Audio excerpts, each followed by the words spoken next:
Соңғы жылдары біздің облыста дәрігерлер тапшылығын жою және кадрлық әлеуетті дамыту шаралары жүзеге асырылуда.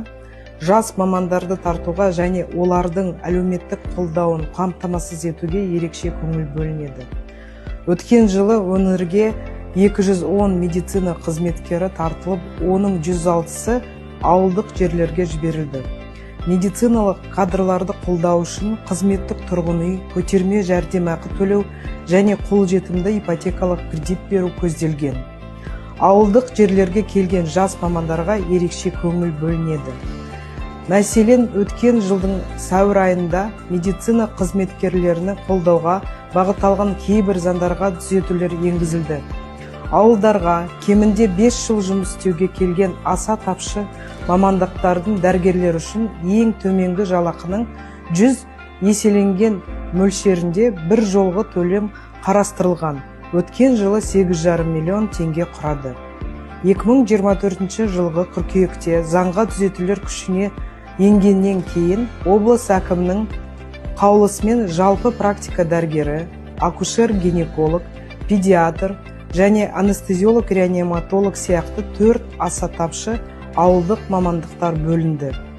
Бұдан басқа, облыстық мәслихат ауылдық жерлерге, елді мекендерге және аудандық маңызы бар қалаларға жұмыс істеуге жіберілетін медицина қызметкерлерін әлеуметтік қолдау шаралары туралы шешім қабылдады.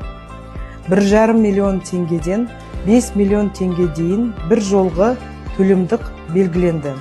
Кардиологтар, терапевттер, нейрохирургтер, рентгенолог, реабилитологтар үшін 5 миллион теңге, хирургтар, невропатологтар, офтальмолог үшін 3 миллион теңге, акушерлер, фармацевттер, медбикелер мен фельдшерлер үшін 1,5 миллион теңге.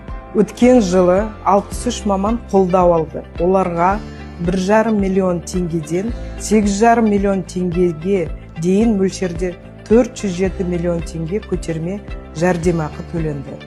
Олардың ішінде барлық ауылдарға, аудандарға келген 39 жалпы практика дәрігері, Нұра, Қарқаралы және Осакаров аудандарына анестезиолог-реаниматологтың 4 дәрігері және шет ауданында акушер-гинеколог 1 дәрігері бар. Бұл жұмыс биыл да жалғасады. Бұл мақсаттарға 419 миллион теңге қарастырылған. Біз 70 маманның келуін күтеміз. Ауылдық өңірлердің әкімдерімен бірлесіп, көтерме жәрдемақы төлеудің және тұрғын үйге бюджеттік кредиттер беруді көздейтін дипломмен ауылға бағдарламасы іске асырылып жатыр. Биыл ауылға келген 106 медицина жұмыскері көтерме жәрдемақы алды, оның 40-ы тұрғын үй сатып алуға бюджеттік несие алды.